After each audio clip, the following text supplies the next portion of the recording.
71번째 생일 아침이었습니다. 남편 먼저 하늘로 보내고 맞이하는 10번째 생일이기도 했죠. 아침 햇살이 거실 깊숙이 들어와 뽀얀 먼지들을 비추는 걸 멍하니 보고 있는데 전화벨이 울렸어요. 화면에 내 아들이라는 세 글자가 뜨자 저도 모르게 입가에 미소가 번졌습니다. 하나뿐인 자식이 주는 위안은 이런 건가 봅니다. 어머니, 생신 축하드려요. 아침은 드셨어요? 그럼 챙겨 먹었지. 너는 밥 먹고 출근하는 길이냐? 네, 방금 회사 도착했어요. 오늘 저녁에 미선이랑 같이 맛있는 거 사들고 찾아뵐게요. 미역국은 아침에 드셨을 테니 어머님 좋아하시는 걸로 사가겠습니다. 그래, 알았다. 일하다 힘들면 전화하고 조심해서 와라. 늘 그렇듯 다정하고 든든한 아들의 목소리에 마음 한편이 따뜻해졌습니다. 그런데 전화를 끊고 나니 그 따뜻함 뒤로 서늘한 바람 한 줄기가 스며들더군요. 작년까지만 해도 아들 혼자 찾아왔는데 올해는 며느리와 함께 온다는 사실이 달갑게만 느껴지지는 않았어요. 며느리 유미선. 그 아이가 우리 집에 들어온 지 벌써 반년이 다 되어 갑니다. 저는 아직도 그 아이의 전화번호를 모릅니다. 물론 요즘 젊은 사람들이 개인적인 걸 중요하게 생각한다는 건 저도 잘 알아요. 하지만 가족이 된 사이에 전화번호 하나 모른다는 게 상식적으로 이해가 가는 일인가요? 하다못해 정육점 사장님 번호도 저장되어 있고 세탁소 아저씨 번호도 내 전화기 속에 있는데 말입니다. 정작 며느리라는 아이의 연락처는 아들 전화를 통해서만 연결될 수 있는 아주 멀고 먼 곳에 있었어요. 마치 얼마 전 아들 생일 때처럼요. 저는 아침 일찍부터 아들이 좋아하는 불고기를 재우고 잡채를 볶아 바리바리 싸서 보냈습니다. 그런데 며느리는 뭘 했는지 아세요? 아들 휴대폰으로 5만 가지 기프티콘을 다 보냈더군요. 고급 레스토랑 식사권에 비싼 케이크 교환권, 백화점 상품권까지. 참 편리하고 똑똑한 방식이라고 생각했지만 그게 다였어요. 전화 한 통 없었습니다. 모든 것이 아들 휴대폰 안에서 처리되고 끝났죠. 꼭 무슨 비대면 업무 처리 같았달까요? 사람의 온기라고는 찾아볼 수 없는 아주 차가운 방식이었습니다. 그래도 그때는 그냥 넘어갔어요. 요즘 애들은 다 그런가 보다 맞벌이 하느라 바빠서 그런가 보다 애써 좋은 쪽으로만 생각하려고 노력했습니다. 하지만 오늘 아침 아들 전화만 덩그러니 받고 나니 더는 모른 척할 수가 없더군요. 어머님, 생신 축하드려요. 이 한마디를 며느리 목소리로 직접 듣는 게 그리 큰 욕심일까요? 저는 그저 가족이 되고 싶었을 뿐인데 그 아이는 저를 자꾸만 가족 밖으로 밀어내는 것 같았습니다. 그날 저녁 아들 내외는 정말로 양손 가득 음식을 사들고 집에 왔습니다. 며느리는 백화점 포장지에 곱게 싼 스카프를 제게 내밀며 상냥하게 웃었죠. 어머님, 생신 축하드려요. 이거 작은 성의예요. 고맙다, 새아가. 이런 걸 다 뭘 마음에 드셨으면 좋겠네요. 정식 씨가 어머님은 밝은 색이 잘 어울리신다고 해서 골라봤어요. 말 한마디 한마디가 어찌나 예쁜지 이런 걸 보면 속이 좁은 건 나인가 싶기도 했어요. 하지만 그뿐이었습니다. 며느리는 딱 정해진 예의범절의 선을 넘지 않았고 저 역시 그 선을 넘어갈 구실을 찾지 못했죠. 우리는 마치 잘 아는 사이처럼 웃고 이야기했지만 그 사이에는 보이지 않는 투명한 벽이 가로막고 있는 듯한 기분이었습니다. 식사를 마치고 과일을 깎아내오자 며느리는 휴대폰을 보며 업무와 관련된 통화를 하더군요. 그 모습을 물끄러미 바라보다 결심했습니다. 더는 이렇게 미련하게 기다리지만은 않겠다고요. 며칠 뒤 저는 아들에게 전화를 걸어 반찬 몇 가지 해두었으니 퇴근길에 들르라고 했습니다. 핑계였죠. 며느리 없이 아들 혼자만 불러서 단도직입적으로 이야기하고 싶었습니다. 저녁 늦게 찾아온 아들은 피곤한 기색이 역력했지만 제가 차려준 저녁상 앞에 앉아 밥을 맛있게 먹어주었어요. 역시 엄마 밥이 최고라니까. 맨날 사 먹지 말고 가끔 와서 밥 먹고 가. 미선이는 저녁 잘 챙겨주고? 그럼요. 미선이가 얼마나 꼼꼼한데요. 아침마다 영양제까지 챙겨줘요. 아들 입에서 나오는 며느리 칭찬에 흐뭇한 마음이 들면서도 한편으로는 더 서운해졌습니다. 그렇게 속 깊고 괜찮은 아이가 왜 나한테만 쌀쌀맞게 구는 걸까요? 저는 마주 앉은 아들의 눈을 똑바로 보며 찻잔을 내려놓았습니다. 정식아, 나 세아가 전화번호 좀 다오. 제 말에 아들의 표정이 순간 굳어지는 게 보였습니다. 녀석은 시선을 피하며 딴청을 부리기 시작했어요. 번호는 갑자기 왜요? 무슨 일 있으세요? 무슨 일이 있어야만 며느리한테 전화하는 거니? 그냥 안부도 묻고 이야기도 하고 싶어서 그런다. 너희 둘만 아는 세상을 나도 좀 공유하고 싶어서 그런다고. 아니, 그런 뜻이 아니라 미선이가 회사 일 때문에 휴대폰을 거의 붙들고 살아서요. 스트레스가 많아요. 제가 중간에서 다 전해드릴게요. 어머님 하실 말씀 있으시면 저한테 하세요. 참 답답한 소리만 골라서 하더군요. 아들이 중간에서 말을 전하는 게 제가 원하는 소통 방식이 아니라는 걸 정말 모르는 걸까요? 아니면 알면서도 애써 며느리 편을 드는 걸까요? 됐다. 내가 너한테 전달이나 받으려고 번호 달라는 줄 아니? 가족이잖니. 시어머니가 며느리 번호 아는 게 그렇게 이상한 일이냐고 묻는 거다. 제 목소리가 조금 높아졌습니다. 아들은 그제야 한숨을 푹 쉬며 마지못해 입을 열었어요. 그 입에서 나온 말은 제 가슴에 커다란 돌덩이를 던져넣는 것과 같았습니다. 엄마, 사실은 제가 전에 미선이한테 어머님 이야기를 했어요. 어머님이 번호 궁금해 하시는 것 같다고. 그래, 그랬더니 뭐라더냐. 아들은 한참을 망설였습니다. 제 눈치를 살피며 입술만 떼었다 붙였다 하더군요. 저는 그런 아들을 재촉하지 않고 끈기 있게 기다렸습니다. 곧 터져나올 말이 무엇이든 저는 들어야만 했습니다. 그게 앞으로 제가 어떻게 살아가야 할지를 결정하는 중요한 열쇠가 될 테니까요. 마침내 아들이 고개를 푹 숙인 채 읊조리듯 말했습니다. 미선이가 그러더라고요. 아들은 잠시 숨을 골랐습니다. 그리고 아내의 말을 그대로 제게 옮겼죠. 그 말투까지 흉내내는 것 같아 더 비참하게 들렸습니다. 어머님, 안부 궁금하시면 당신이 전화할 때 옆에서 스피커폰으로 바꿔주면 되잖아요. 안부 묻고 통화하면 되는 거지. 굳이 서로 스트레스 받게 전화번호를 왜 저장해요? 괜히 번호 알면 어머님도 나한테 전화해야 한다는 의무감 생기실 거고 저도 받아야 한다는 부담감 생길 텐데 그럴 필요 없잖아요. 그냥 지금처럼 당신 통해서 소식 전하는 게 서로한테 제일 편한 방식이에요. 라고 했어요. 순간 세상의 모든 소리가 사라지는 듯 했습니다.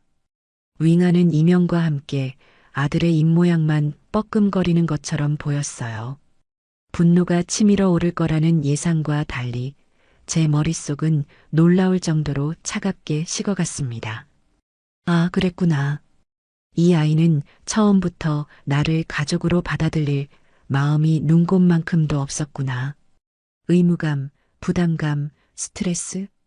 며느리가 나라는 존재를 어떻게 생각하는지 알려주는 아주 명확한 단어들이었죠.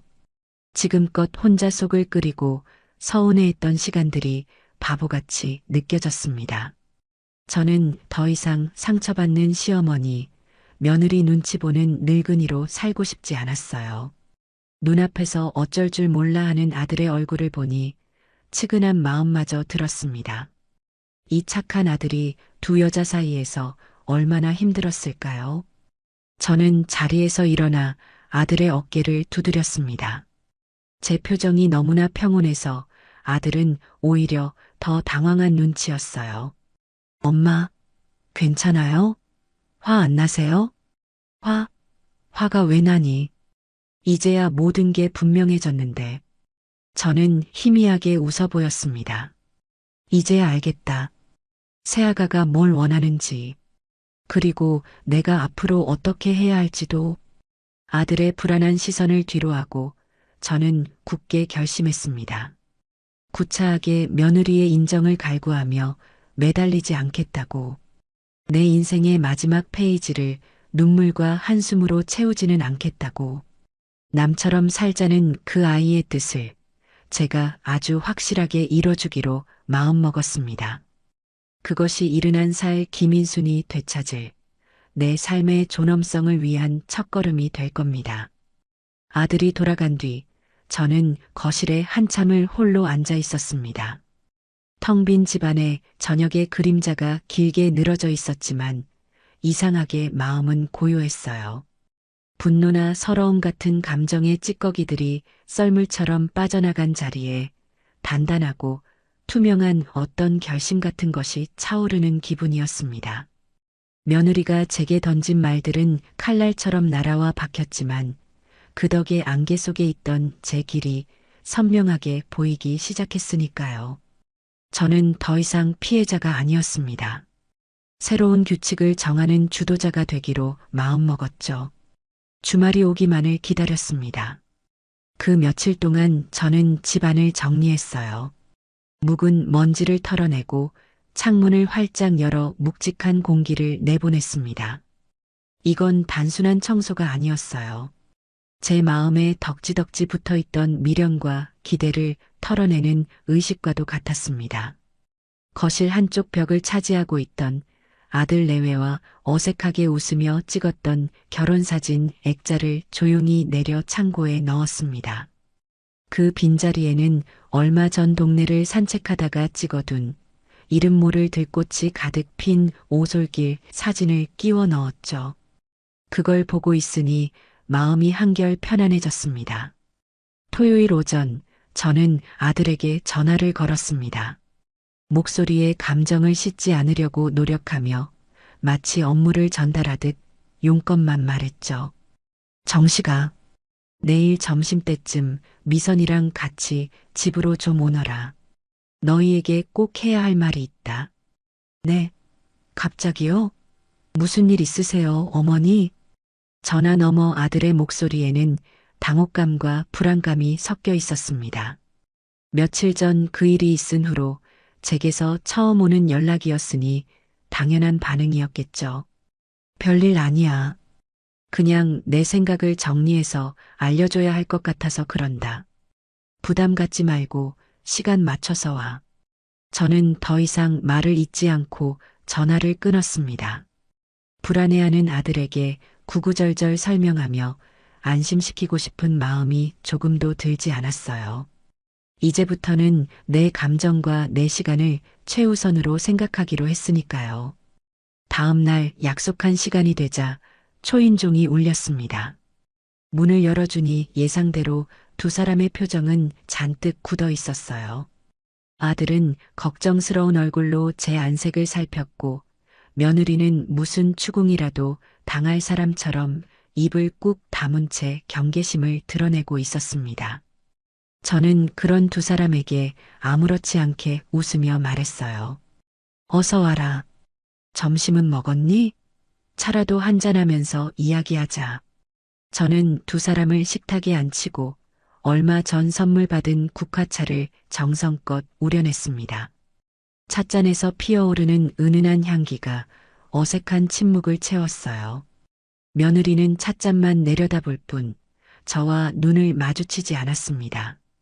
저는 뜨거운 찬물을 후후 불어 한 모금 마신 뒤 조용히 입을 열었습니다. 내가 너희를 부른 건 며칠 동안 깊이 생각해보고 내린 결론을 이야기해주기 위해서다. 제 말에 아들과 며느리의 어깨가 동시에 움찔하는 것이 느껴졌습니다. 저는 며느리의 눈을 똑바로 바라보며 말을 이었어요. 시선을 피하지 않고 제 진심을 정확히 전달하고 싶었습니다. 지난번에 정식이를 통해 너 이야기를 들었다, 세아가. 아주 잘 들었어. 며느리의 얼굴이 하얗게 질리는 것이 보였죠. 아마 제가 눈물이라도 흘리며 서운함을 토로하거나 버릇없다며 언성을 높일 거라고 예상했을지도 모릅니다. 하지만 제 목소리는 그 어느 때보다 차분했습니다. 너 말이 맞아. 억지로 가족인 척 연기하는 거 서로에게 참 스트레스 받는 일이지. 번호 하나 아는 것조차 부담스럽고 의무감으로 느껴질 정도라면 그건 가족이 아니라는 뜻이니까. 그래서 나는 너 의견을 존중하기로 했다. 네. 며느리가 저도 모르게 반문했습니다. 존중이라는 단어가 의외였던 모양이에요. 저는 희미하게 미소를 지으며 말을 계속했습니다. 그래, 존중. 내가 원하는 대로 우리 이제부터 남처럼 살자. 그게 너도 편하고 나도 편한 길일 것 같구나. 어머니, 제발 그만하세요. 그게 무슨 말씀이세요? 옆에서 듣고만 있던 아들이 참지 못하고 소리쳤습니다. 얼굴이 벌개져서 자리에서 일어날 기세였죠. 저는 그런 아들을 손짓으로 조용히 제지했습니다. 정식아, 앉아라. 이건 화가 나서 하는 말이 아니야. 이건 내 결정이란다. 너희 엄마가 너희에게 일방적으로 통보하는 게 아니라 내 인생을 위해 내가 내린 결정이라고. 미선이의 의견을 바탕으로 한 아주 합리적인 결정. 제 단호한 태도에 아들은 입술을 깨물며 다시 자리에 앉았습니다. 며느리는 여전히 아무 말 없이 저를 쳐다보고만 있었어요. 그 표정에는 안도감과 당혹감, 그리고 아주 미세한 불안감이 뒤섞여 있었습니다. 자신이 원했던 결과였지만 이런 식으로 전개될 줄은 몰랐다는 듯한 얼굴이었죠. 자, 그럼 앞으로 우리가 지켜야 할 남처럼 사는 법에 대해 몇 가지 정하는 게 좋겠지? 저는 찻잔을 내려놓고 손가락을 하나씩 펴보이며 말했습니다. 첫째, 앞으로 명절이나 생일, 어버이날 같은 모든 기념일에 서로 연락하거나 찾아오지 않는다. 남끼리는 그런 거 챙기는 거 아니잖니. 너희는 너희끼리, 나는 나대로 자유롭게 보내는 거야. 어머니. 둘째, 용돈이나 선물 같은 금전적인 지원은 일절 사양하겠다. 내가 내 앞으로 나오는 연금이랑 모아둔 돈으로 충분히 살 수 있어. 남한테 신세 지는 거 딱 질색이거든. 너희도 나한테 손 벌릴 생각하지 말고. 우리는 경제적으로도 완벽한 남이 되는 거다. 셋째, 아프거나 힘든 일이 있어도 각자 알아서 해결한다. 남의 사생활에 이래라 저래라 감나라 배나라 하는 것만큼 무례한 것도 없으니까. 나도 너희 인생에 간섭할 생각 없고 너희도 내 인생에 신경 쓸 필요 없어. 말을 마친 저는 두 사람의 얼굴을 찬찬히 둘러보았습니다. 아들은 절망적인 표정으로 고개를 숙이고 있었고 며느리는 여전히 굳은 얼굴이었지만 동공이 미세하게 흔들리고 있었어요.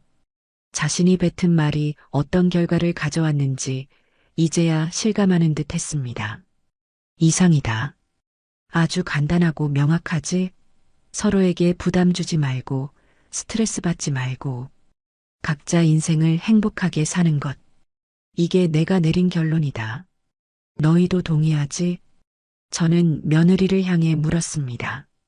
이건 동의를 구하는 질문이 아니었어요. 확인이었죠. 내가 원했던 게 바로 이것이 아니었냐는 확인. 며느리는 한참 동안 입술만 달싹이다가 모기만 한 목소리로 대답했습니다. 네, 어머님 뜻이 그러시다면 따를게요.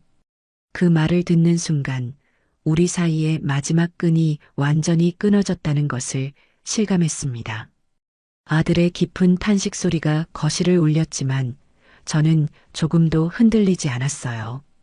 이야기가 끝나자 두 사람은 도망치듯 집을 나섰습니다. 현관문이 닫히는 소리가 들리고 집 안에는 다시 완벽한 정적이 찾아왔죠. 저는 식탁에 남겨진 거의 식어버린 국화차를 천천히 마셨습니다.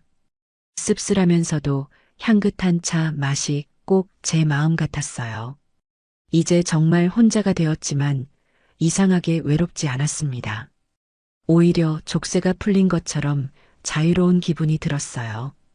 그날 오후 저는 곧바로 컴퓨터를 켰습니다. 그리고 망설임 없이 동네 문화센터 홈페이지에 접속했죠. 평소 눈여겨보았던 실버 바리스타 자격증 과정 수강 신청 버튼이 눈에 들어왔습니다. 남편과 아들을 위해 평생 커피를 타주기만 했지 정작 나를 위해 커피를 배워본 적은 없었으니까요. 저는 떨리는 손으로 수강 신청 버튼을 눌렀습니다. 이름 김인순, 나이 71. 이것은 제 인생 이막의 시작을 알리는 출사표와도 같았습니다. 결제 완료 창이 뜨는 순간 저는 저도 모르게 환하게 웃고 있었습니다. 이제부터는 오롯이 나 김인순을 위한 향기로운 인생을 살아갈 겁니다. 바리스타 수업 첫날은 생각보다 더 떨렸습니다. 수십 년 만에 학생이라는 이름표를 달고 책상에 앉으니 꼭 다른 사람의 옷을 빌려 입은 것처럼 어색하기만 했어요. 강의실에 들어서자 고소한 원두 향이 코끝을 간지렸고 저와 비슷한 연배의 수강생들이 서너 명 모여 앉아 이야기를 나누고 있었습니다. 낯을 가리는 성격 탓에 머뭇거리고 있는데 가장 목소리가 크고 활기차 보이는 한 분이 제게 손짓을 했죠. 어머님, 이리 와서 앉으세요. 다들 처음이라 어색한 건 마찬가지예요. 그분이 바로 영자 씨였습니다. 옆집 언니처럼 쾌활하고 정이 많은 사람이었죠. 그 옆에는 조용히 미소를 짓고 있던 수키 씨도 있었습니다. 우리는 금세 통성명을 하고 서로의 이야기를 나누며 어색함을 풀었어요. 자식들 다 키워놓고 이제야 제 인생을 살아보겠다며 온 사람, 남편과 사별하고 허전한 마음을 달래러 온 사람, 평생 카페 주인이 꿈이었던 사람. 저마다 사연은 달랐지만 새로운 시작에 대한 설렘과 기대로 눈을 반짝이는 것은 모두 같았습니다. 수업은 생각보다 훨씬 재미있었어요. 원두의 종류와 특징에 대해 배우고 거대한 에스프레소 머신을 직접 다뤄보는 일은 제게 완전히 새로운 세상이었습니다. 뜨거운 스팀에 손을 대기도 하고 우유 거품을 내다 사방에 튀기기도 했지만 그 모든 과정이 즐거웠어요. 특히 제 손으로 직접 내린 첫 에스프레소를 맛보았을 때의 그 짜릿함은 평생 잊지 못할 겁니다. 쓴맛과 신맛, 고소한 맛이 한데 어우러진 그 작은 잔 속에 제 인생의 희로애락이 모두 담겨 있는 것 같았거든요. 수업이 끝나면 우리는 함께 근처 식당에 가서 점심을 먹거나 새로 생긴 예쁜 카페를 찾아다니며 수다를 떨었습니다. 자식들 흉도 보고 남편 흉도 보고 새로 나온 드라마 이야기도 하면서 시간 가는 줄 몰랐죠. 평생 가족들 이야기에만 갇혀있던 제 대화의 주제가 점점 다양해지기 시작했습니다. 그들과 함께 웃고 떠드는 동안 저는 며느리와 아들 문제를 까맣게 잊을 수 있었어요. 어느 날 카페에 앉아 있는데 영자 씨가 제 휴대폰을 보더니 혀를 찼습니다. 인순 언니, 요즘 세상에 누가 소셜 미디어 하나 안 해요? 이러니 자식들하고 소통이 안 되지. 그런 걸 내가 어떻게 하니? 복잡해서 못해. 에이, 뭐가 복잡해요. 내가 다 가르쳐 줄게. 이거 하나만 있으면 사는 게 얼마나 재밌는데. 영자 씨는 그 자리에서 제 휴대폰을 가져가 뚝딱뚝딱 무언가를 만들었습니다. 사진을 올리고 글을 쓰고 해시태그 표시를 붙이는 방법까지. 저는 눈이 핑핑 돌 지경이었지만 영자 씨의 성화에 못 이겨 제 첫 게시물이라는 것을 올리게 되었어요. 제가 처음으로 성공한, 비록 삐뚤빼뚤했지만 어엿한 하트 모양의 라테 아트 사진이었죠. 자, 이제 언니도 인싸가 된 거야. 영자 씨의 말에 다들 까르르 웃음을 터뜨렸습니다. 저도 멋쩍게 따라 웃었지만 기분이 나쁘지는 않았어요.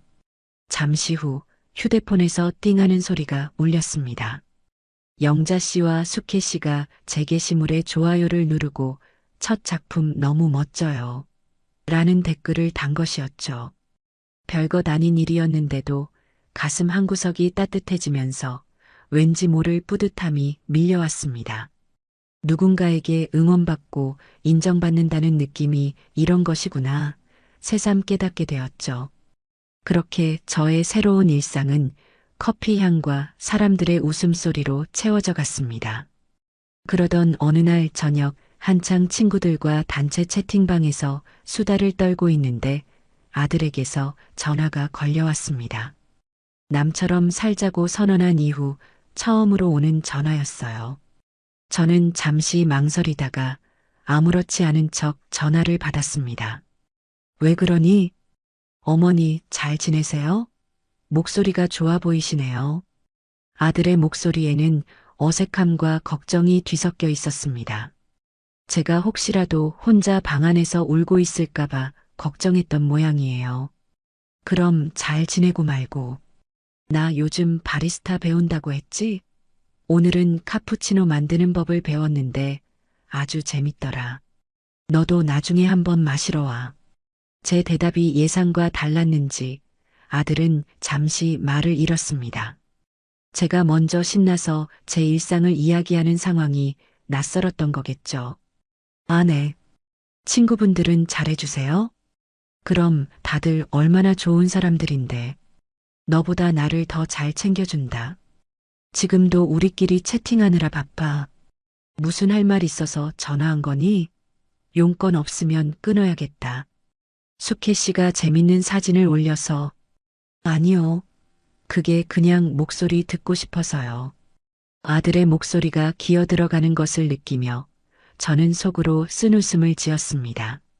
항상 자신이 원할 때면 언제든 기댈 수 있었던 엄마가 이제는 자신만의 세상에서 바쁘게 살아가고 있다는 사실이 불안하게 느껴지는 거겠죠. 그래, 알았다. 나도 네 목소리 들었으니 됐다. 그럼 끊는다. 바쁘다. 저는 매정하다 싶을 정도로 짧게 통화를 마쳤습니다. 전화를 끊고 나니 마음 한편이 아려오기도 했지만 후회는 없었어요. 이것이 우리가 새로 정한 관계의 방식이었고 이 관계에서 주도권은 이제 제게 있었으니까요. 시간은 흘러 어느덧 서늘한 바람이 불어오는 가을이 되었습니다. 추석 명절이 코앞으로 다가오고 있었죠. 예년 같았으면 벌써부터 명절 음식 준비로 분주했을 테지만 올해는 달랐습니다. 저는 바리스타 수업 동기들과 함께 남해로 2박 3일 여행을 가기로 했거든요. 숙희 씨의 고향 친구가 운영하는 예쁜 펜션을 통째로 빌려 우리끼리 맛있는 것도 해먹고 바다도 실컷 보기로 했습니다. 생각만 해도 가슴이 설레었죠. 추석 연휴를 며칠 앞둔 날 또다시 아들에게서 전화가 왔습니다. 이번에는 제법 조심스러운 목소리였어요. 어머니, 추석인데 저희 그냥 얼굴만이라도 뵈러 가면 안 될까요? 미선이도 그러는 게 도리일 것 같다고 하고 아들의 말에는 간절함이 묻어났습니다. 아마 며느리와의 사이에서 많은 고민을 했겠죠. 하지만 저는 흔들리지 않았습니다. 어설픈 동정심으로 한번 규칙을 깨기 시작하면 모든 것은 예전으로 돌아갈 것이 뻔했으니까요. 아, 너희는 그럴 필요 없다. 네, 나 그날 집에 없어. 제 대답에 아들은 진심으로 놀란 듯 했습니다. 제가 명절에 집을 비운다는 건 상상도 못 해본 일이겠죠. 어딜 가시는데요? 누구랑요? 저는 일부러 더 밝고 명랑한 목소리로 대답했습니다. 전화기 너머의 아들에게 제 즐거움이 생생하게 전달되도록 말이에요. 바리스타 반 친구들이랑 남해로 여행 가기로 했어. 바다가 보이는 펜션도 예약해뒀지. 가서 회도 실컷 먹고 독일 마을 구경도 할 거야. 그러니까 너희는 나 신경 쓰지 말고 둘이서 오붓하게 편안하게 명절 보내도록 해라. 이게 우리가 약속한 거잖니. 서로의 삶을 방해하지 않기로 한 약속. 전화기 너머로 아들의 긴 침묵이 흘렀습니다. 그 침묵 속에는 당혹감, 서운함, 그리고 아주 약간의 질투 같은 복잡한 감정들이 뒤섞여 있는 것 같았어요. 저는 그 침묵을 끝까지 기다려주지 않았습니다. 그럼 나 준비해야 해서 이만 끊을게. 여행 가서 사진 많이 찍어 보내주마. 마지막 말은 며느리에게 보란 듯이 던지는 저의 작은 복수였습니다. 전화를 끊고 창밖을 보니 어느새 하늘이 붉게 물들고 있었습니다. 제 인생의 노을도 저렇게 아름다울 수 있겠구나 하는 생각이 처음으로 들었습니다. 남해로 떠나는 날 아침, 저는 20살 처녀처럼 가슴이 두근거려 잠을 설쳤습니다. 옷장 앞에서 한참을 서성이다가 장롱 깊숙이 넣어두었던 화사한 꽃무늬 블라우스를 꺼내 입었죠. 몇 년 만에 립스틱도 짙게 바르고 나니 거울 속의 제 모습이 낯설면서도 마음에 쏙 들었습니다. 영자 씨의 차를 타고 가는 내내 우리들의 수다는 끊일 줄 몰랐어요. 흘러간 옛 노래를 목청껏 따라 부르기도 하고 휴게소에 들러서는 갓 튀겨낸 호두과자를 사 먹으며 소녀처럼 웃었습니다. 남해에 도착하니 쪽빛 바다가 부서지는 햇살과 함께 우리를 반겨주었습니다. 우리가 예약한 펜션은 바다가 한눈에 내려다 보이는 언덕 위에 그림처럼 서 있었죠. 짐을 풀기가 무섭게 우리는 바닷가로 달려나갔습니다. 신발을 벗어 던지고 맨발로 파도를 맞는 기분은 정말이지 최고였어요. 평생 누군가의 아내, 누군가의 엄마로 살며 짊어졌던 무거운 짐들이 파도에 씻겨 나가는 듯한 해방감이었습니다. 저녁에는 펜션 마당에서 바비큐 파티를 열었습니다. 수케 씨가 준비해온 맛깔스러운 밑반찬에 영자 씨가 구워주는 두툼한 목살, 그리고 제가 직접 내려온 향긋한 드립, 커피까지 모든 것이 완벽한 저녁 식사였죠. 우리는 와인을 한 잔씩 따라 들고 서로의 새로운 인생을 응원하며 건배했습니다. 인순 언니의 자유를 위하여, 영자 씨의 꿈을 위하여, 우리 모두의 빛나는 노년을 위하여. 밤하늘의 별을 바라보며 와인을 마시는데 문득 아들 내외는 뭘 하고 있을까 궁금해졌습니다. 아마 둘이서 텔레비전을 보며 송편을 먹고 있겠죠. 제가 없는 텅 빈 명절. 그들에게는 어색하고 불편한 시간일지도 모릅니다. 하지만 저는 더 이상 그들의 감정에 제 자신을 얽어매지 않기로 했어요. 그건 그들이 감당해야 할 몫이니까요. 영자 씨의 도움을 받아 저는 여행의 가장 행복한 순간들을 사진으로 남겨 소셜미디어에 올렸습니다. 친구들과 와인잔을 부딪히며 환하게 웃는 사진, 바다를 배경으로 두 팔을 활짝 벌리고 서 있는 사진, 예쁜 카페 테라스에 앉아 커피를 마시는 사진까지. 그리고 이렇게 글을 남겼죠. 내 인생 71년 만에 첫 친구 여행. 인생은 지금부터 시작. 그 게시물 아래로 친구들의 좋아요와 응원의 댓글이 줄줄이 달렸습니다. 저는 그 작은 관심들이 사랑스러워 밤늦도록 휴대폰을 들여다보며 웃음 지었습니다. 그 시각 아들 내외의 아파트는 무거운 침묵에 잠겨 있었을 겁니다. 나중에 아들에게 전해 듣기로는 그날 둘은 배달 음식으로 저녁을 때웠다고 하더군요. 며느리는 명절 음식을 할 줄도 몰랐고 하고 싶어 하지도 않았으니까요. 아들은 소파에 누워 하염없이 휴대폰만 만지작거렸습니다. 그러다 제 소셜 미디어를 발견하고는 저도 모르게 벌떡 몸을 일으켰다고 해요. 화면 속에는 자신이 알던 엄마의 모습은 어디에도 없었습니다. 늘 희생하고 인내하던, 자식 걱정이 세상의 전부였던 엄마가 아니라 친구들과 어울려 소녀처럼 웃고 있는 한 여자가 있었죠. 그 행복해 보이는 모습에 안도감이 들면서도 한편으로는 가슴 한구석이 서늘해지는 것을 느꼈다고 합니다.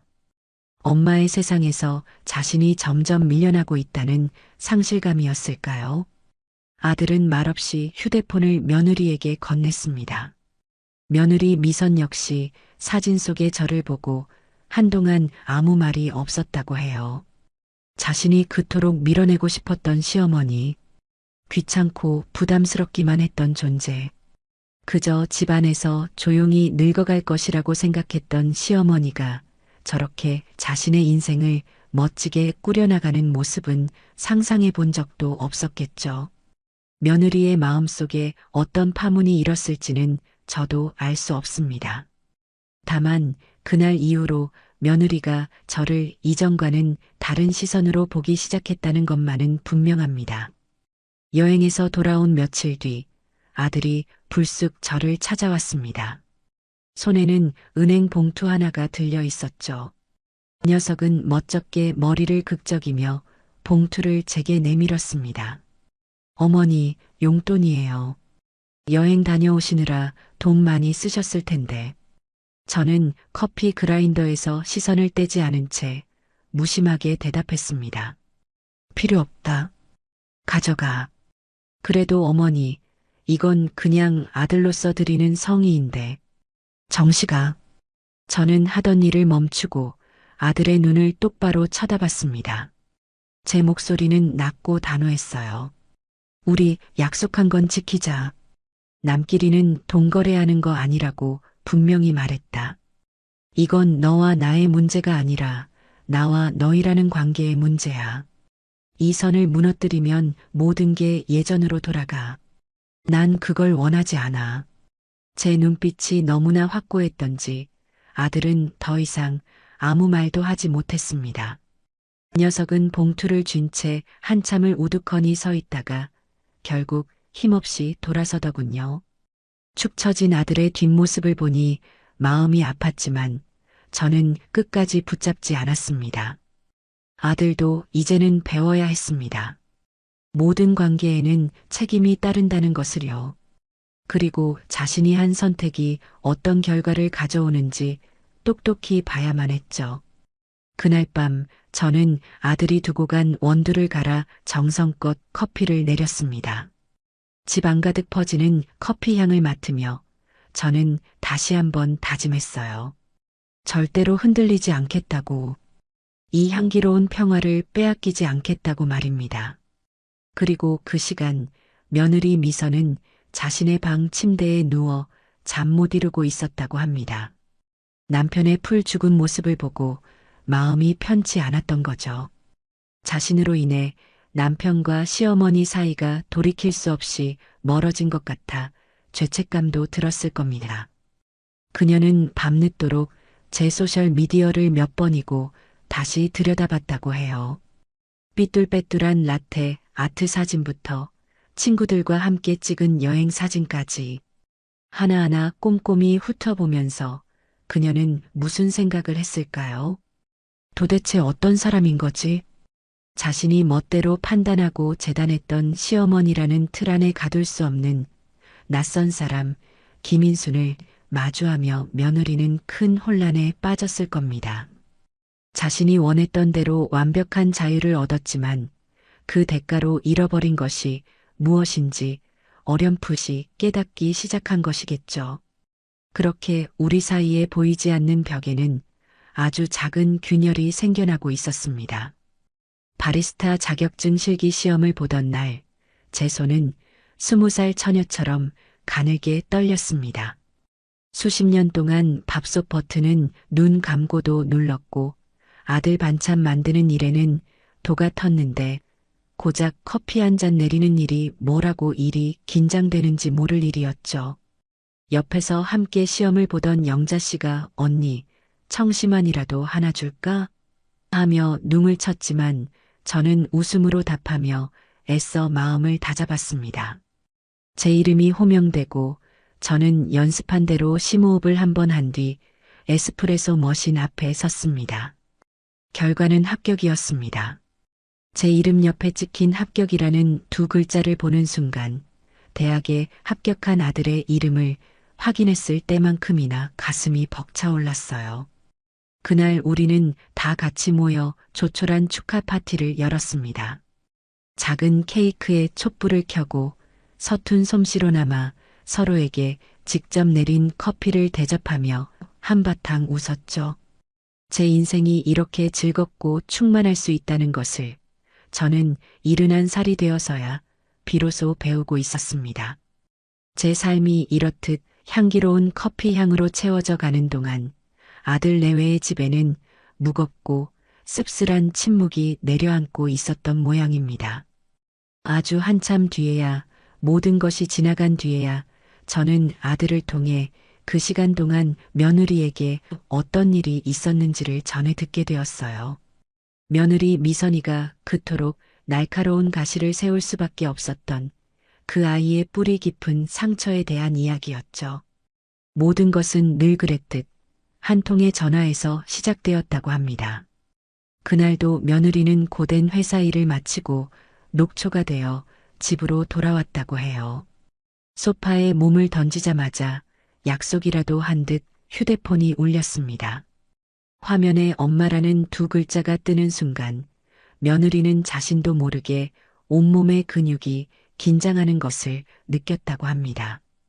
받기 싫었지만 받지 않으면 10분 뒤에, 20분 뒤에 괜찮다는 문자를 보낼 때까지 몇 번이고 다시 걸려올 것을 알기에 마지못해 통화 버튼을 눌렀죠. 미선아, 이제 들어왔니? 저녁은 먹었고? 시작은 평범한 안부 인사였습니다. 하지만 그 뒤에 이어지는 말들은 결코 평범하지 않았어요. 오늘 시장에 갔는데 너 좋아하는 총각김치가 아주 맛있게 익었더라. 한 통 담아놨으니 주말에 와서 가져가. 아, 오는 김에 아빠 약도 좀 타오고. 병원 들를 시간도 없으시네. 엄마, 나 주말에 회사 일 때문에 바빠서 못 갈 것 같아. 바쁘긴 뭐가 바빠. 너희 시어머니한테는 명절 때 여행도 보내드리면서 친정 와서 김치 한번 가져갈 시간은 없다는 말이니? 서운하다 정말. 며느리의 친정 어머니는 그런 분이셨다고 합니다. 딸에 대한 걱정과 사랑이라는 이름으로 딸의 모든 시간과 감정을 통제하려는 분. 하루에도 몇 번씩 전화를 걸어 시시콜콜한 일상을 확인하고 자신의 요구를 들어주지 않으면 서운하다거나 어밖에 없는 데라는 말로 딸에게 죄책감을 심어주는 것이 가분만의 방식이었죠. 너는 목소리가 왜 그렇게 힘이 없어? 시댁에서 뭐 힘든 일이라도 있는 거니? 시어머니가 너한테 뭐라고 하셔? 힘들면 엄마한테 다 말해. 내가 정서방한테라도 한마디 해야지. 며느리는 질식할 것 같았다고 합니다. 시어머니는 자신에게 아무런 관심도 없는데 친정엄마는 잊지도 않은 시집살이를 상상하며 딸의 삶에 사사건건 개입하려 들었으니까요. 그 전화통화는 며느리의 에너지를 바닥까지 고갈시켰습니다. 전화를 끊고 난 뒤 며느리는 한참 동안이나 소파에 못 박힌 듯 앉아 있었다고 해요. 그녀에게 전화벨 소리는 안부를 묻는 반가운 신호가 아니라 자신의 삶을 올가매는 쇠사슬 소리와도 같았던 겁니다. 며칠 뒤 답답한 마음에 며느리는 가장 친한 친구를 만나 그동안의 일을 털어놓았다고 합니다. 친정엄마에 대한 하소연을 한참 늘어놓다가 저와의 이야기도 조심스럽게 꺼냈다고 해요. 그래서 내가 처음부터 아예 선을 그어버렸어. 전화번호도 안 알려주고 남처럼 살자고 하시길래 그러자고 했지. 그런데 요즘 정식 씨가 너무 힘들어해. 내가 너무 심했나 싶기도 하고. 친구는 묵묵히 며느리의 이야기를 들어주더니 의외의 말을 던졌다고 합니다. 미선아, 나는 네 마음이 이해는 가. 너희 엄마가 보통 분은 아니시니까. 그런데 말이야, 너는 시어머니라는 사람을 제대로 겪어보지도 않고 너희 엄마랑 똑같은 사람일 거라고 미리 단정해버린 거 아니니? 너 정식 씨 어머님 소셜 미디어 봤다며. 바리스타도 배우시고 친구분들이랑 여행도 다니시고 내가 보기엔 굉장히 멋진 분 같은데 너는 네가 만든 상처에 갇혀서 어쩌면 좋은 인연이 될 수도 있었던 사람을 처음부터 밀어낸 건지도 몰라. 친구의 그 말은 며느리의 마음을 세게 흔들었다고 합니다. 한 번도 해본 적 없는 생각이었으니까요. 언제나 자신은 피해자라고만 생각했지 자신의 방어 기제가 누군가에게는 날카로운 공격이 될 수 있다는 사실을 미처 깨닫지 못했던 겁니다. 그리고 그날 밤 모든 것이 터져나왔습니다. 여행에서 돌아온 이후 저에게 용돈을 거절당하고 돌아온 아들은 내내 풀이 죽어 있었습니다. 저녁을 먹는 내내 말 한마디 없던 아들의 모습에 며느리는 조심스럽게 물었다고 해요. 정식 씨, 무슨 일 있어요? 왜 그래요? 그 한마디가 도화선이었습니다. 아들은 그동안 꾹꾹 눌러왔던 감정을 터뜨렸습니다. 내가 뭘 어쩌겠어. 어머니는 이제 나를 아들로도 생각 안 하시는 것 같은데 왜 그런 말을 해요? 어머니가 잘 지내셔서 좋은 거 아니었어요? 좋아. 물론 좋지. 그런데 그게 다가 아니잖아. 나는 지금 엄마를 잃어버리는 기분이라고. 우리가 남처럼 살자고 한 이후로 엄마가 얼마나 변했는지 너는 몰라. 모든 걸 혼자서 다 하셔. 나한테 기대려고를 안 하신다고. 그게 어떤 기분인지 알아? 나는 엄마한테 완전히 불필요한 존재가 되어버린 기분이야. 아들의 울분 섞인 목소리에 며느리는 아무 대답도 할 수 없었습니다. 아들이 말을 이었죠. 도대체 왜 그랬어? 우리 엄마가 너한테 뭘 그렇게 잘못했는데? 전화번호 하나 알려주는 게 그렇게 힘든 일이었어? 나는 정말 이해를 못하겠다. 그 순간 며느리의 눈에서 참았던 눈물이 왈칵 쏟아져 나왔다고 합니다. 그리고 그동안 단 한 번도 꺼내지 않았던 자신의 가장 깊은 곳에 숨겨두었던 상처를 울면서 고백하기 시작했어요. 무서웠어요. 나는 그냥 무서웠다고요. 뭐가 그렇게 무서웠는데 또 다른 엄마가 생기는 거요. 평생 나를 감시하고 내 모든 걸 통제하려는 엄마가 또 한 명 생기는 게 너무 끔찍했어요. 나한테 전화는 그냥 안부 인사가 아니에요. 그건 족쇄고 감옥이었어. 숨막히는 관심, 부담스러운 사랑. 나는 결혼하면 그런 걸 또 겪게 될까봐, 어머님이 우리 엄마 같은 분일까봐 너무 무서웠어요. 그래서 내가 먼저 벽을 쳐버린 거예요. 제대로 알아보려고도 하지 않고 그냥 내 상처로 당신을 판단하고 밀어내버린 거라고요. 미안해요. 정말 미안해요, 여보. 며느리는 어린아이처럼 서럽게 울며 남편에게 용서를 구했다고 합니다. 그제야 아들은 모든 것을 이해할 수 있었죠. 자신의 아내가 아기를 가졌던 것이 아니라 깊은 상처로 인해 겁에 질려 있었다는 사실을요. 아들은 말없이 우는 아내를 안아주었다고 합니다. 두 사람의 상처와 오해가 비로소 서로에게 가닿는 순간이었습니다. 저는 이 모든 이야기를 한참 뒤에야 아들에게 들었습니다. 그 이야기를 듣는 동안 저는 며느리에 대한 미움이나 원망 대신 아주 낯선 감정을 느꼈습니다. 그것은 아마도 연민이었을 겁니다. 가시를 세운 고슴도치처럼 보였던 그 아이의 여린 속살을 저는 아주 조금이나마 이해하게 되었으니까요. 며느리가 자신의 상처와 씨름하며 힘겨운 시간을 보내고 있을 때 제게는 또 다른 시련이 예고 없이 찾아왔습니다. 자격증 시험이 끝나고 우리 바리스타 반 동기들은 허전한 마음을 달래기 위해 예전보다 더 자주 만났어요. 그날도 우리는 문화센터 근처의 작은 카페에 모여 앞으로 무엇을 하며 소일할지를 의논하고 있었습니다. 영자 씨는 동네에 작은 카페를 하나 차려보는 게 어떻겠냐며 바람을 넣었고 우리는 실현 가능성도 없는 그 꿈에 대해 이야기하며 즐겁게 웃고 있었죠. 그때였습니다. 제 맞은편에 앉아있던 수케 씨가 갑자기 가슴을 부여잡았습니다. 수케 씨, 왜 그래요? 어디 안 좋아요? 제가 걱정스럽게 묻자 수키 씨는 괜찮다는 듯 손을 저으려 했지만 그 손은 허공에서 힘없이 떨어졌습니다. 이내 식은땀을 비오듯 흘리며 의자 아래로 스르륵 쓰러지고 말았어요. 순간 카페 안은 비명과 혼란으로 가득 찼습니다. 저는 정신이 번쩍 드는 것을 느꼈죠. 영자 씨, 빨리 119에 신고해요. 다른 분들은 수키 씨 숨 쉴 수 있게 공간 좀 확보해 주시고요. 저는 거의 반사적으로 소리치며 수키 씨에게 다가가 꽉 끼는 블라우스 단추를 풀어주었습니다.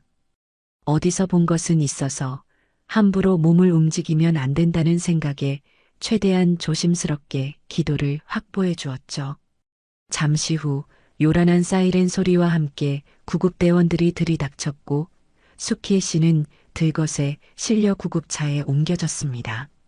자식들이 모두 먼 지방에 살아 당장 와줄 사람이 없다는 것을 알기에 저는 망설임 없이 구급차에 함께 올라탔습니다. 보호자분 되십니까? 아니요, 친구예요. 가족들한테는 제가 연락하겠습니다. 덜컹거리는 구급차 안에서 저는 떨리는 손으로 수키 씨의 손을 꼭 잡았습니다. 창백하게 질린 채 가쁜 숨을 몰아쉬는 친구의 얼굴을 보니 덜컥 겁이 났어요. 병원으로 가는 그 짧은 시간이 영원처럼 길게 느껴졌습니다. 병원 응급실은 전쟁터나 다름없었습니다. 하얀 가운을 입은 의사와 간호사들이 분주하게 오갔고 여기저기서 고통스러운 신음소리가 들려왔죠. 수키 씨는 곧바로 온갖 검사를 받기 위해 처치실로 옮겨졌고 저는 차가운 복도 의자에 홀로 남아 기다려야 했습니다. 접수처에서는 보호자를 찾아 인적사항과 병력을 물어왔지만 제가 아는 것은 많지 않았어요. 간신히 수키 씨 휴대폰 연락처에서 아들 번호를 찾아 전화를 걸어 상황을 설명하는 것이 제가 할 수 있는 전부였습니다. 아들은 울먹이는 목소리로 지금 당장 출발해도 서너 시간은 걸린다며 그때까지만 엄마 곁을 좀 지켜달라고 부탁했습니다. 얼마나 지났을까요? 의사가 저를 불렀습니다. 김숙희 환자분 보호자 되시죠? 급성 심근경색입니다. 혈관 하나가 완전히 막혔어요. 지금 당장 스텐트 시술을 해야 합니다. 지체하면 위험합니다. 의사의 단호한 말에 머릿속이 하얘졌습니다. 시술 동의서에 사인을 해주셔야 합니다. 아드님이 도착하려면 시간이 걸린다고 하니 일단 친구분께서라도 사인을 해주셔야 진행할 수 있습니다. 남의 인생이 걸린 문제에 감히 내가 사인을 해도 되는 걸까? 수만 가지 생각이 머릿속을 스쳐 지나갔지만 망설일 시간이 없었습니다. 저는 떨리는 손으로 동의서에 제 이름을 적어 넣었습니다. 보호자 김인순. 그 글자의 무게가 천근만근처럼 느껴졌죠. 수케 씨가 수술실로 들어간 뒤 저는 다시 기나긴 기다림의 시간에 던져졌습니다. 수술실 앞 빨간 등이 꺼지기만을 애타게 기다리며 저는 뜬 눈으로 밤을 새워야 했습니다. 배도 고프고 온몸이 으슬으슬 떨려왔지만 그런 것을 신경 쓸 겨를이 없었어요. 제 손에는 휴대폰이 들려 있었습니다. 화면에는 내 아들이라는 세 글자가 선명하게 떠 있었죠. 정씨가 엄마 지금 병원인데 너무 무섭고 힘들어. 딱 한 번만 이 위기만 넘기기 위해 아들에게 기대고 싶다는 유혹이 파도처럼 밀려왔습니다. 아들 목소리를 들으면 곁에 와주기만 한다면 이 불안과 공포가 조금은 가실 것 같았어요. 하지만 저는 차마 통화 버튼을 누를 수가 없었습니다. 남처럼 살자고 아프거나 힘들어도 각자 알아서 해결하자고 선언한 것은 바로 저였으니까요. 제 손으로 만든 규칙을 제가 가장 힘든 순간에 스스로 깨뜨리고 싶지는 않았습니다. 그건 제 마지막 자존심이었습니다. 저는 대신 우리 바리스타 반 단체 채팅방에 짧은 글을 남겼습니다. 수키 씨 수술 들어갔어요. 다들 기도해 주세요. 그러자 곧바로 영자 씨에게서 전화가 걸려왔죠. 언니, 괜찮아요? 혼자 거기 계속 있었던 거예요? 응, 괜찮아. 곧 아들 온다고 하니 걱정 마. 아니, 언니 말이에요. 언니는 밥도 못 먹고 밤새 거기 있었을 거 아니에요. 내가 지금이라도 갈까요? 아니다. 너도 내일 출근해야 하는데 어서 자. 나는 괜찮으니까. 저는 애써 밝은 목소리로 영자 씨를 안심시키고 전화를 끊었습니다. 하지만 그 통화가 어떤 결과를 가져올지는 미처 예상하지 못했죠. 제 고집스러운 성격을 너무나 잘 아는 영자 씨는 제 괜찮다는 말을 믿지 않았던 겁니다. 혹시나 하는 마음에 우리 반 비상 연락망을 뒤져 예전에 제가 적어두었던 아들의 연락처를 찾아내고야 말았습니다. 그 시각 아들은 회사에서 야근을 하고 있었다고 합니다. 피곤한 몸으로 서류와 씨름하고 있는데 모르는 번호로 전화가 걸려왔죠. 여보세요? 혹시 김정식 씨 되시나요? 저는 어머님 친구 김영자라고 합니다. 네, 저희 어머니 친구분이요? 그런데 무슨 일로? 죄송해요. 이렇게 밤늦게. 다름이 아니라 어머님이 지금 병원 응급실에 계세요. 친구분이 쓰러지셔서 보호자로 밤을 꼬박 새우고 계신데 제가 걱정이 돼서요. 언니가 워낙 강단 있는 분이라 아드님께는 연락도 안 하신 것 같아서 제가 주제넘은 짓을 한 건 아닌지 모르겠습니다. 영자 씨의 말을 듣는 순간 아들은 심장이 쿵 하고 내려앉는 것 같았다고 합니다. 엄마가 병원에서 밤을 새우고 있는데 자신은 아무것도 모른 채 회사에 앉아 있었다는 사실에 머리를 한 대 세게 맞은 듯한 충격을 받았죠. 남처럼 살자는 그 서늘한 약속이 장난이나 감정 싸움이 아니라 정말로 생사가 오갈 수도 있는 현실의 벽이라는 것을 뼈저리게 깨닫는 순간이었습니다.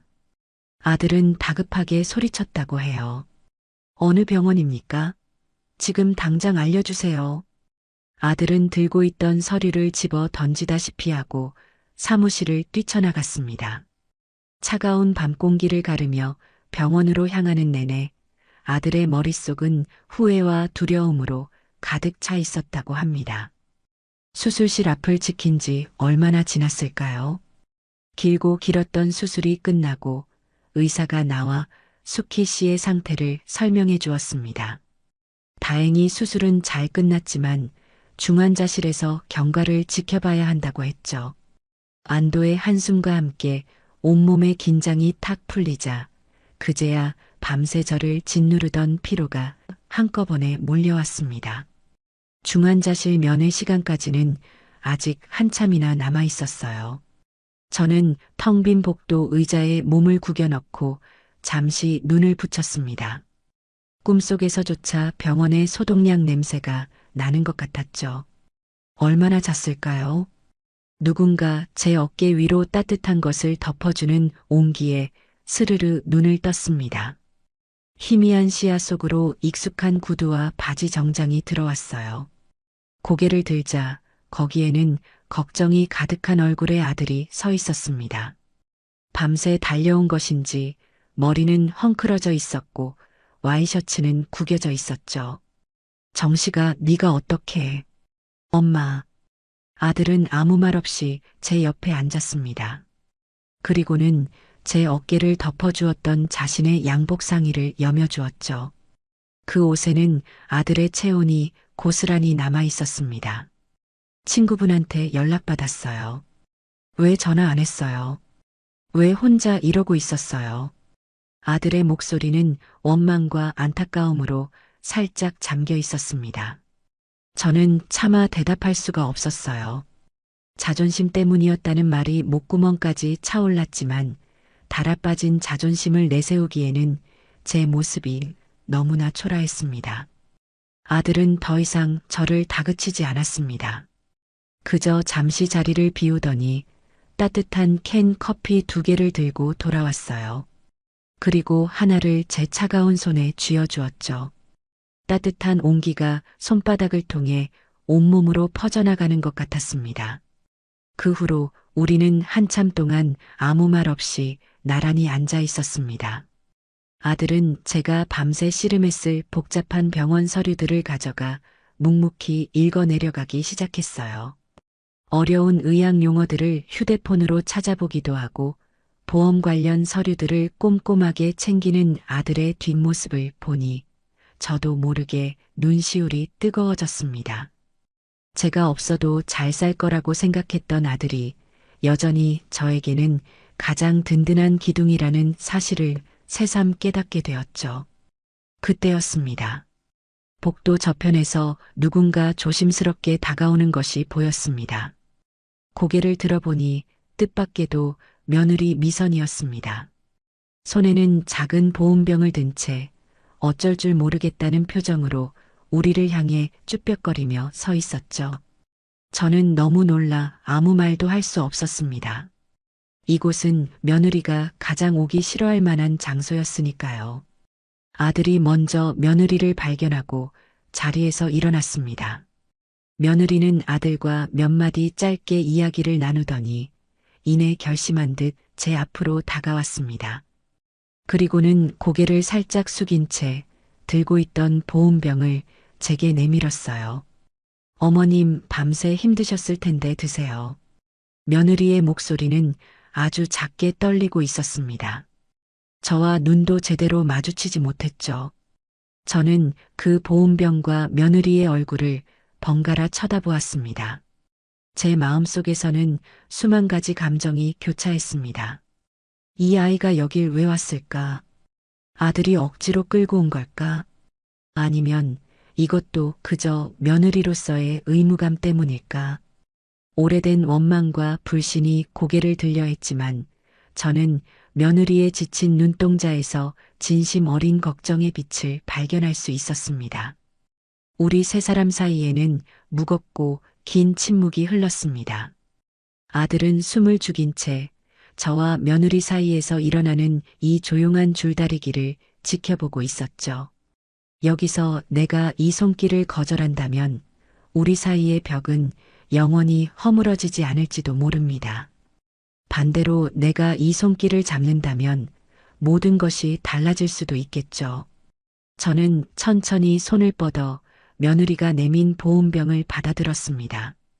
그 과정에서 우리의 손가락이 아주 잠깐 스쳤어요. 차갑게 식어있던 제 손등에 며느리의 따뜻한 온기가 전해졌습니다. 고맙다. 제 입에서 나온 그 한마디에 며느리는 안도한 듯 작게 숨을 내쉬었습니다. 저는 보온병 뚜껑을 열었습니다. 그러자 김이 모락모락 피어오르며 고소한 전복죽 냄새가 코끝을 간지렸어요. 저는 뚜껑에 죽을 조금 덜어 천천히 한 숟가락 떠먹었습니다. 밤새 아무것도 먹지 못해 쓰렸던 속에 따뜻하고 부드러운 죽이 들어가자 온몸이 녹아내리는 것 같았습니다. 이건 그냥 음식이 아니었어요. 며느리가 밤새 고민하고 미안해하며 저를 걱정했던 마음이 고스란히 담겨 있는 따뜻한 위로였습니다. 저는 말없이 죽을 몇 숟가락 더 떠먹었습니다. 그 모습을 지켜보던 아들의 얼굴에도 며느리의 얼굴에도 아주 옅은 미소가 번지는 것을 볼 수 있었죠. 수많은 말도 거창한 화해도 없었습니다. 하지만 그 차가운 병원 복도에서 우리는 따뜻한 죽 한 그릇을 사이에 두고 아주 오랫동안 꽁꽁 얼어붙어 있던 서로의 마음을 조금씩 녹이고 있었습니다. 그것은 분명 새로운 시작을 알리는 아주 작은 신호였습니다. 숙혜 씨가 중환자실에서 일반 병실로 옮겨지던 날 병원 복도에는 비로소 안도의 공기가 감돌았습니다. 창백했던 친구의 얼굴에 희미하게나마 혈색이 돌아오는 것을 확인하고 나서야 며칠 동안 제 온몸을 짓누르던 육중한 돌덩이가 사라지는 기분이었죠. 멀리서 한 걸음에 달려온 수케 씨의 아들은 제 손을 두 손으로 부여잡고 연신 고개를 숙였습니다. 눈가가 붉게 상기된 젊은이는 제게 은인이라도 되는 듯 거듭 감사 인사를 전했어요. 아닙니다. 친구로서 당연히 해야 할 일을 한 것뿐이에요. 수케 씨가 저렇게 잘 버텨준 게 고마울 따름이죠. 저는 그 청년의 손을 마주 잡으며 다독였습니다.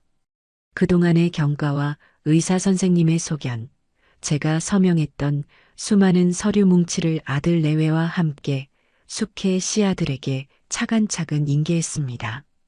아들은 어려운 의학 용어들을 알기 쉽게 풀어 설명했고, 며느리는 보험 처리에 필요한 서류들을 항목별로 꼼꼼하게 정리해 주었죠. 그 모습을 가만히 지켜보는 제 마음속에서는 뭐라 형언하기 힘든 감정의 파도가 일렁였습니다. 삐걱거리던 톱니바퀴들이 마침내 제자리를 찾아 맞물려 돌아가기 시작한 것처럼 우리는 어느새 하나의 팀이 되어 있었습니다. 불과 며칠 전까지만 해도 상상조차 할 수 없었던 아주 낯설고도 가슴 벅찬 풍경이었어요. 병원 일을 마무리 짓고 집으로 돌아오는 차 안은 무척이나 조용했습니다. 아들은 묵묵히 운전대를 잡았고 며느리는 조수석에서 창밖만 바라보았죠. 하지만 그 침묵은 예전의 가시돋친 침묵과는 그 결이 달랐습니다. 그것은 폭풍이 지나간 뒤의 고요함, 서로에게 무슨 말을 건네야 할지 몰라 조심스럽게 숨을 고르는 신중한 침묵이었습니다. 저는 뒷좌석에 앉아 눈을 감은 채 병원에서 있었던 일들을 천천히 복기했습니다. 제 어깨를 덮어주던 아들의 따뜻한 외투, 그리고 제 손에 전해지던 며느리의 온기가 담긴 보온병. 그 두 가지의 기억만으로도 마음이 훈훈해지는 것 같았죠. 집에 도착하자마자 저는 꼬박 하루를 앓듯이 잠만 잤습니다. 긴장이 풀린 온몸의 뼈마디가 삐걱거리는 소리를 냈지만 일어났을 때의 정신은 오히려 갓 닦아낸 유리창처럼 맑고 투명했어요. 이번 일은 제게 아주 중요한 깨달음을 주었습니다. 제가 스스로 세웠던 남처럼 살자는 견고한 규칙은 외부의 공격으로부터 저를 지키기 위한 훌륭한 방패였지만 동시에 위기의 순간에 저를 세상으로부터 완벽히 고립시키는 감옥이 될 수도 있다는 것을요. 그리고 그 두꺼운 감옥벽에 예상치 못한 작은 문을 내준 것은 다름 아닌 며느리가 내밀었던 죽 한 그릇이었습니다. 하지만 문을 열어준 것만으로는 충분하지 않았어요. 우리는 그 문을 통해 안으로 들어가 식탁에 마주 앉아 서로의 얼굴을 똑바로 보고 진짜 이야기를 시작해야만 했습니다. 더 이상 미룰 수 없는 우리가 반드시 치러내야 할 과정이었죠. 저는 잠시의 망설임 끝에 아들에게 전화를 걸었습니다. 목소리를 가다듬고 최대한 담담하게 용건을 말했어요. 정식아, 엄마야. 다름이 아니라 우리 셋이 제대로 얼굴 보고 이야기 좀 했으면 좋겠다. 너희 집도 우리 집도 아무래도 마음이 편치 않을 테니 내일 오후쯤 호수공원 옆에 있는 조용한 찻집에서 보는 게 어떻겠니? 제 제안에 아들은 잠시 숨을 멈추는 듯 했습니다. 이윽고 놀라움과 안도감이 뒤섞인 목소리로 그러겠노라고 미선이와 이야기해서 시간을 정해 바로 연락을 주겠다고 대답했습니다. 그 목소리에는 아주 오랜만에 활기가 돌았죠. 약속한 날 저는 일부러 30분 정도 먼저 찻집에 도착했습니다. 통유리창 너머로 가을 햇살에 반짝이는 호수가 그림처럼 펼쳐져 있는 참으로 고즈넉한 공간이었어요. 가게 안에는 은은한 나무향과 묵향이 배어 있어 들끓는 마음을 차분히 가라앉히기에 더없이 좋았습니다. 저는 창가 자리에 앉아 따뜻한 대추차를 한 잔 주문했습니다. 이윽고 찻집 문이 열리며 아들과 며느리가 들어섰습니다.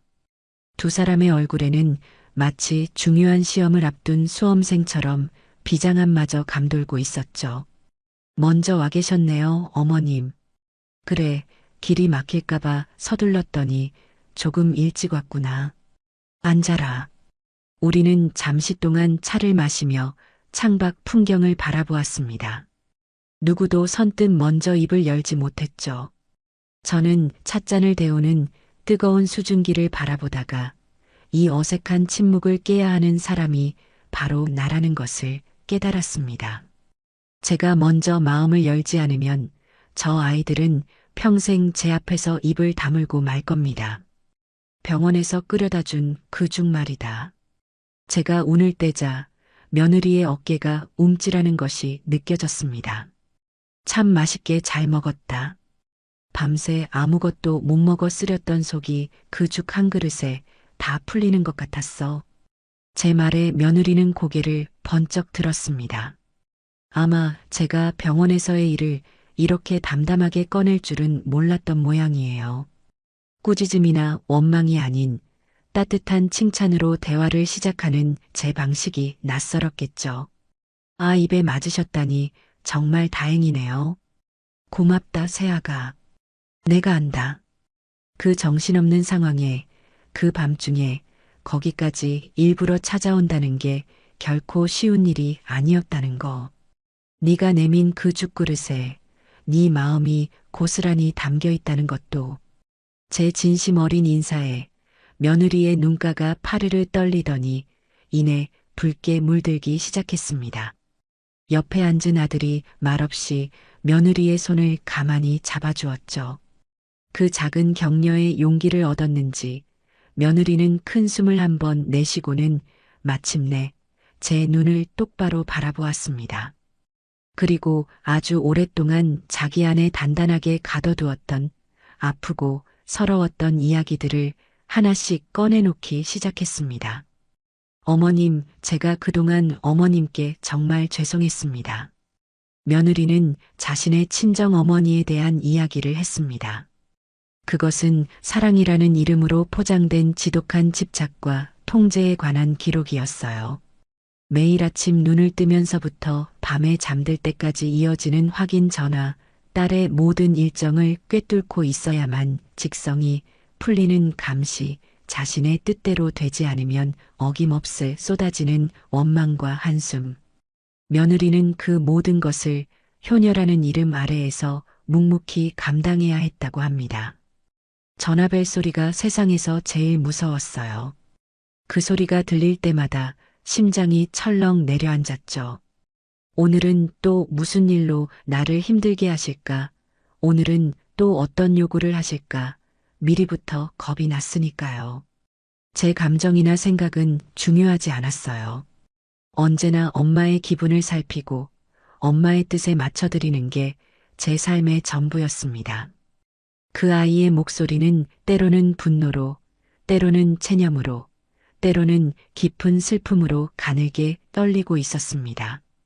이야기를 듣는 내내 저는 단 한마디도 하지 않고 그저 그 아이의 눈을 깊이 들여다보았습니다.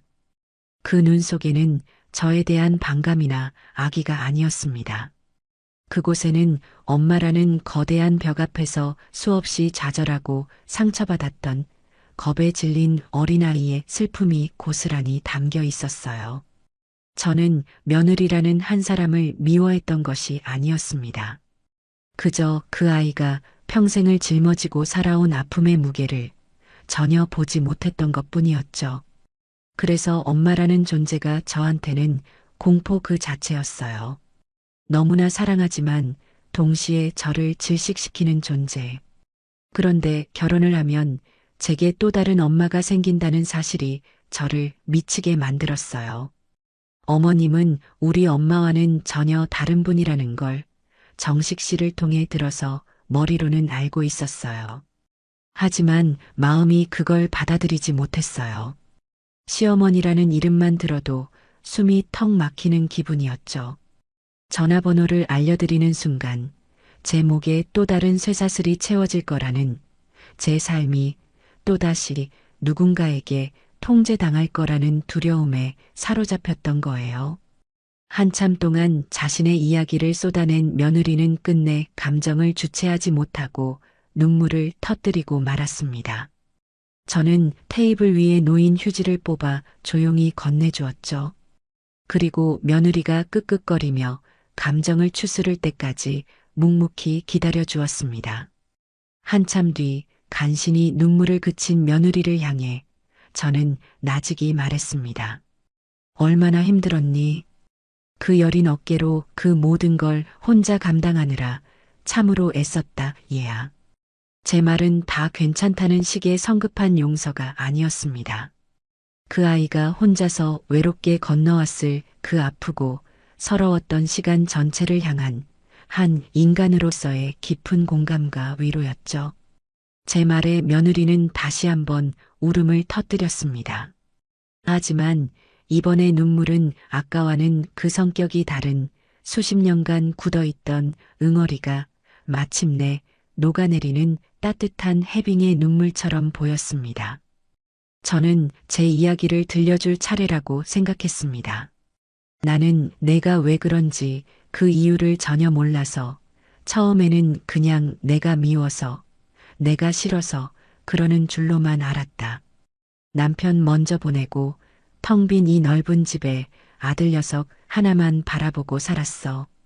그 금쪽 같은 아들이 장가를 가서 너처럼 예쁘고 반듯한 며느리를 얻었으니 이 늙은이 마음이 얼마나 좋고 설렜겠니. 이제 내 식구가 하나 더 늘었구나. 이제 나도 딸처럼 생각하고 의지할 사람이 생겼구나 하고 참으로 많은 기대를 했다. 저는 잠시 말을 멈추고 창밖의 잔잔한 호수를 바라보았습니다. 그런데 너는 나를 자꾸만 밀어내는 것 같았어. 보이지 않는 벽을 치고 그 안에 들어오지 말라고 말하는 것 같았지. 그래서 참 서운하고 야속했다. 내가 너한테 바랐던 건 대단한 효도가 아니었는데 말이다. 그저 가끔 전화해서 오늘 하루는 어땠는지, 밥은 먹었는지, 회사에서 힘든 일은 없었는지, 그런 소소한 이야기를 나누는 따뜻한 관계. 그걸 원했던 것뿐인데 이제와 생각해보니 나의 그 외로움이 너에게는 우리 엄마의 집착과 통제처럼 보였을 수도 있겠구나. 나도 그걸 미처 헤아리지 못했다. 결국 나 역시 내 외로운 입장에서만 너를 바라봤던 거지. 우리는 비로소 서로의 진심을, 서로의 상처를 정면으로 마주하고 있었습니다. 며느리는 자신의 과거 상처로 현재의 저를 오해했고, 저는 제 현재의 외로움으로 며느리의 행동을 오해했던 겁니다. 며느리가 자리에서 일어나 제 앞에 와서 고개를 깊이 숙였습니다. 어머님, 제가 정말 잘못했습니다. 제 상처를 방패 삼아 어머님께 너무나 큰 상처를 드렸습니다. 제가 어리석었습니다. 진심으로 사과드립니다. 어머님께서 저를 용서하지 않으셔도 괜찮습니다. 저는 그래도 마땅한 사람입니다. 저는 자리에서 일어나 며느리 옆으로 다가가 가늘게 떨고 있는 그 아이의 어깨를 가만히 감싸 안았습니다. 아니다. 이제라도 이렇게 서로의 마음을 들여다볼 수 있었으니 그걸로 됐다. 우리는 둘 다 잘못한 게 아니야. 그저 서로를 알아가는 방법이, 서로를 사랑하는 표현이 조금 서툴렀던 것뿐이지. 제 품에 안긴 며느리가 어린아이처럼 소리내어 울었습니다. 그 모습을 지켜보던 아들도 조용히 눈물을 훔치고 있었죠. 그날 오후 찻집의 그 고요한 풍경 속에서 우리는 아주 오랫동안 얽히고 설켜 있던 오해의 실타래를 마침내 풀어내고 있었습니다. 더 이상 시어머니와 며느리라는 불편한 이름이 아니었습니다.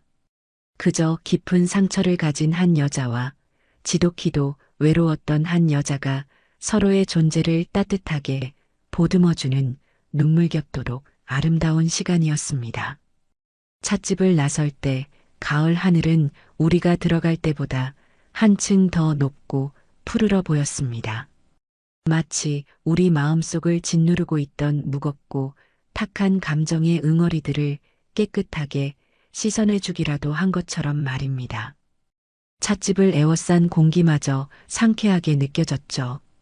주차장으로 향하는 돌이 깔린 짧은 길 위에서 저는 아주 작지만 의미 있는 변화를 발견했습니다. 이전까지 며느리는 늘 제게서 한두 걸음 뒤처져 아들의 등 뒤에 그림자처럼 몸을 숨긴 채 땅만 보고 걷곤 했습니다. 하지만 지금 그 아이는 제 바로 옆에 나란히 서서 저와 보폭을 맞추어 걷고 있었습니다. 어깨에 긴장이 풀리고 굳게 닫혀있던 입가에는 힘이 하나마 편안한 기색이 감돌았죠. 그 사소한 변화가 제게는 커다란 감동의 파동으로 다가왔습니다. 그 아이가 마침내 자신의 상처라는 어둡고 축축한 동굴 밖으로 한 걸음, 아주 용기 있는 한 걸음을 내디딘 것 같아 대견하고 자랑스러운 마음이 들었어요. 주차장에 거의 다다랐을 때였습니다. 차에 타기 직전 며느리가 무언가 큰 결심이라도 한 듯 저를 불러 세웠습니다. 그 목소리에는 이전에는 느낄 수 없었던 단단한 심지가 박혀 있었죠. 어머님, 잠시만요. 저는 걸음을 멈추고 돌아보았습니다. 며느리는 주머니에서 자신의 휴대폰을 꺼내 제게 두 손으로 공손히 내밀더군요. 그 아이의 얼굴에는 아직 수줍음이 남아 있었지만 두 눈은 더 이상 저를 피하지 않고 똑바로 마주보고 있었습니다. 그 눈빛에는 흔들림 없는 결의가 서려 있었어요. 제 번호예요. 저장해 주세요, 어머님. 저는 말없이 고개를 끄덕이며 휴대폰을 받아들었습니다. 이 작은 기계 하나가 이 11자리의 숫자 조합이 뭐라고 우리는 반년이라는 그토록 길고 아픈 시간을 돌아와야만 했을까요? 며느리는 제 휴대폰을 받아들고 직접 자신의 이름과 번호를 연락처에 차분히 입력해 주었습니다. 화면에 뜬 유미선이라는 세 글자를 가만히 들여다보았습니다.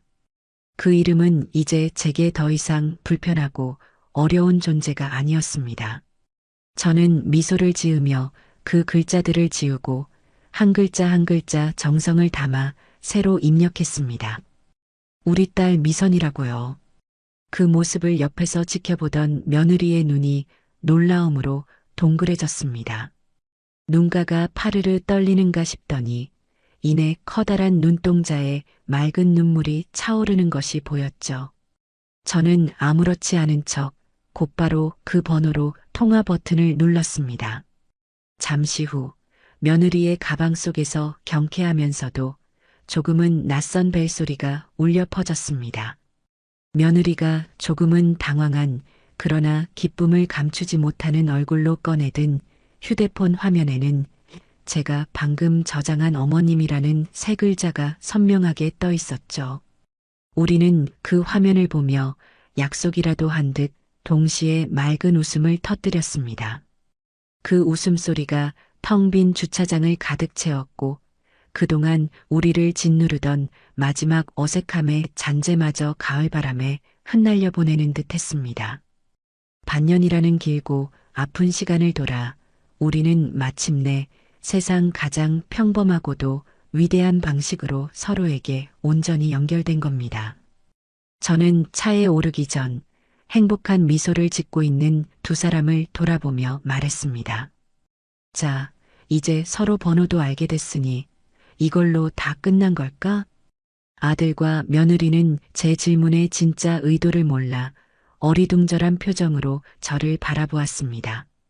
저는 온화하지만 단호한 미소를 지으며 말을 이었죠. 아니, 내 생각은 조금 달라. 이제부터가 진짜 시작이지.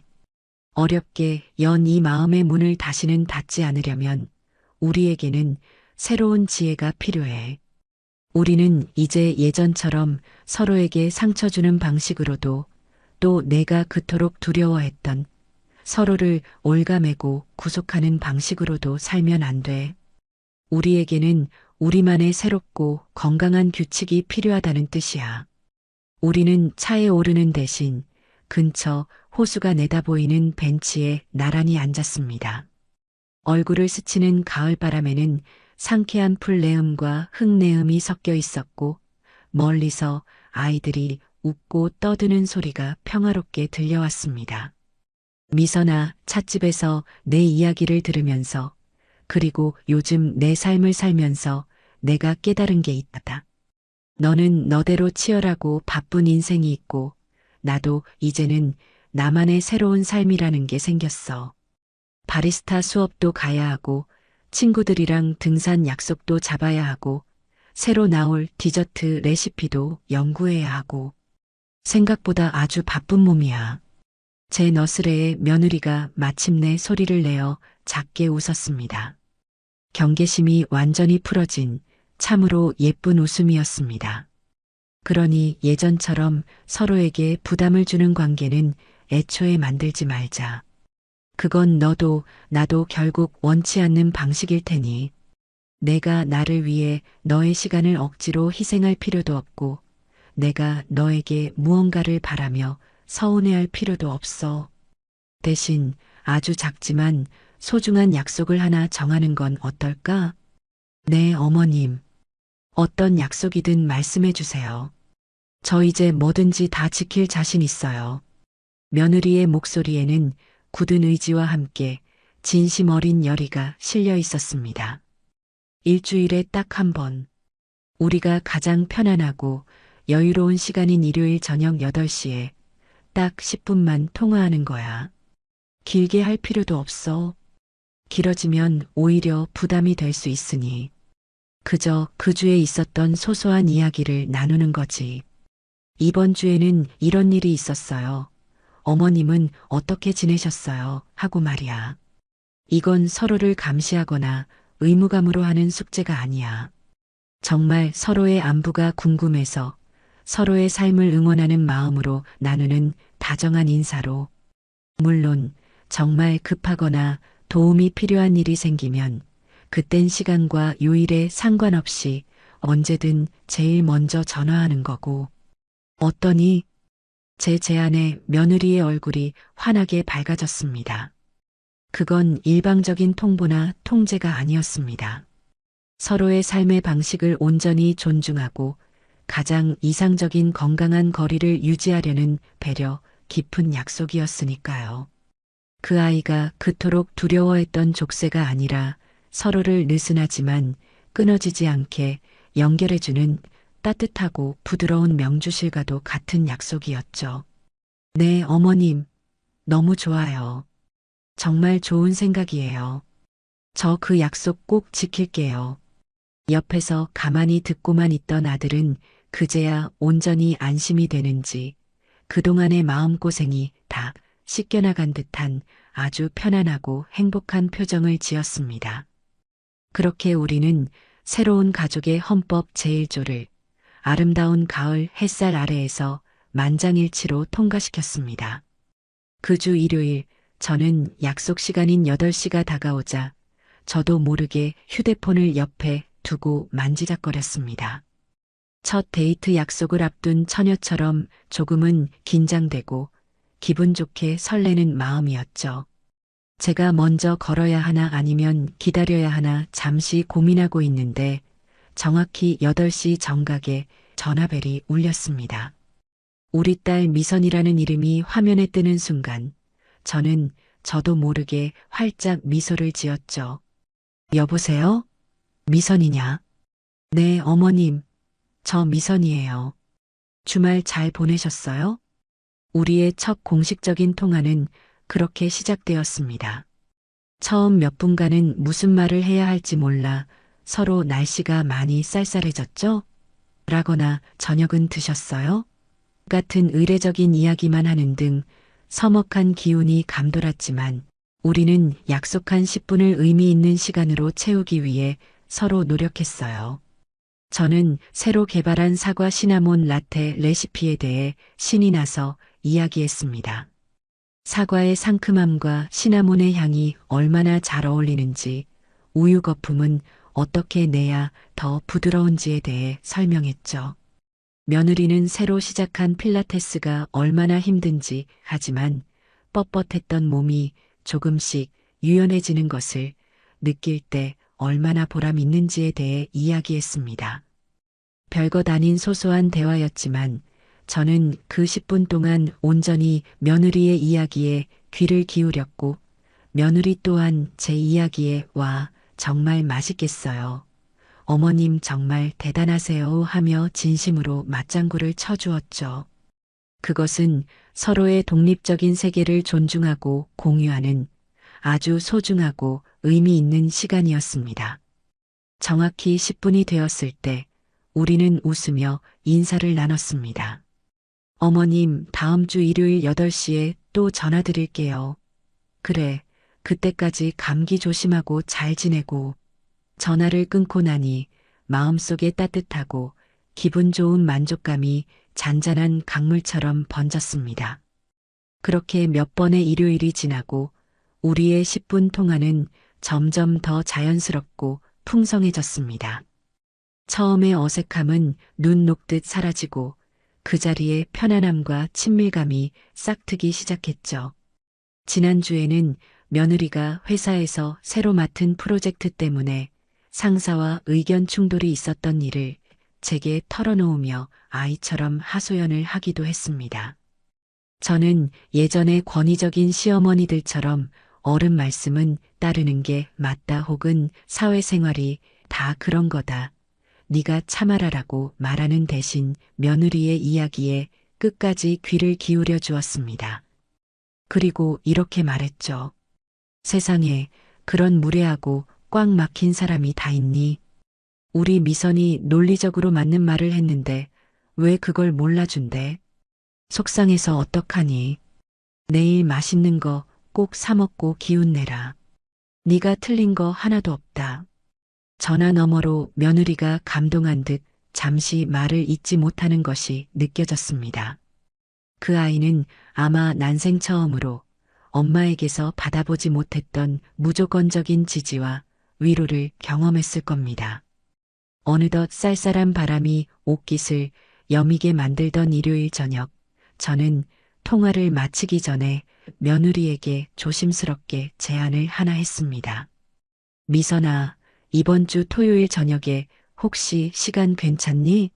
내가 바리스타 자격증 딴 기념으로 내가 직접 내린 진한 에스프레소로 진짜 맛있는 티라미수를 한번 만들어 보려고 하는데, 괜찮으면 너랑 정식이랑 와서 맛 좀 봐줄 수 있을까? 물론 너희도 주말 계획이 있을 테니 바쁘면 어쩔 수 없고, 부담은 절대로 갖지 말고. 저는 일부러 부담 갖지 말라는 말을 여러 번 덧붙였습니다. 이것이 더 이상 의무나 도리가 아닌 순수한 애정과 기쁨에서 비롯된 진심 어린 초대라는 것을 알려주고 싶었거든요. 전화기 너머에서 잠시 침묵이 흘렀습니다. 거절할 핑계를 생각하는 걸까 하고 잠시 마음을 졸이는데 이내 훨씬 더 밝고 활기찬 며느리의 목소리가 들려왔습니다. 정말요, 어머님? 너무 좋죠. 저 정식 씨한테 티라미수 정말 좋아한다고 노래를 불렀는데. 그럼요, 당연히 가야죠. 와, 그럼 제가 그날 어머님 좋아하시는 소불고기 맛있게 해서 가져갈게요. 어머님이 저 처음 집에 인사드리러 갔을 때 해주셨던 바로 그 불고기요. 제가 그때 그 맛을 잊지 못해서 정식 씨한테 물어보고 몇 번 연습했거든요. 어머님이 해주신 귀한 음식만 얻어먹을 수는 없죠. 며느리의 그 한마디에 저는 그동안의 모든 서러움과 아픔을 다 보상받은 기분이었습니다. 며느리는 더 이상 제게 받기만 하는 수동적인 존재가 아니었어요.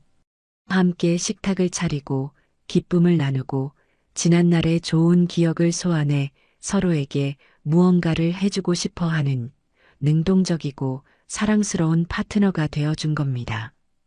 전화를 끊고 저는 어린아이처럼 신이 나서 주방으로 달려갔습니다. 토요일에 만들 티라미수 재료들을 하나하나 점검하고 며느리가 해올 불고기와 어울릴 만한 다른 메뉴들을 즐겁게 구상했죠. 예전 명절 때 누구에게 보여주기 위해 혹은 며느리 도리를 다하기 위해 의무감으로 음식을 장만하던 때와는 비교할 수 없는 순수한 즐거움이었습니다. 이번 주 토요일 저녁 우리 집 식탁에는 값비싼 음식들뿐만 아니라 그보다 훨씬 더 귀한 것들, 즉 서로를 향한 존중과 따뜻한 애정, 그리고 함께 만들어갈 미래에 대한 기분 좋은 기대감이 가득 차오를 것이 분명했습니다. 시간은 흐르는 물과 같다는 지극히 평범한 그 옛말이 요즘처럼 실감나게 다가온 적이 없었습니다.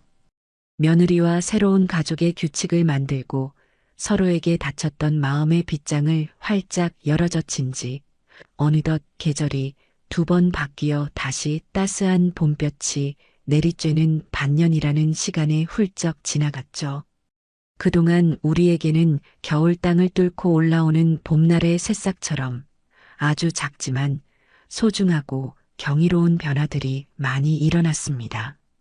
일주일에 한 번 정확히 10분을 지키려 애썼던 우리의 통화는 이제 시간을 정해놓지 않아도 될 만큼 지극히 자연스러운 일상이 되었어요. 얼마 전에는 며느리가 주말에 야심차게 케이크를 굽다가 까맣게 태웠다며 폭삭 주저앉은 처참한 케이크 사진과 함께 어머님, 제 인생 같아요. 이걸 어떡하죠? 라며 우는 이모티콘을 보내왔습니다. 저는 그 모습이 귀여워 한참을 웃다가 마침 저도 태닝을 너무 심하게 시킨 스콘 사진을 찍어 보냈죠.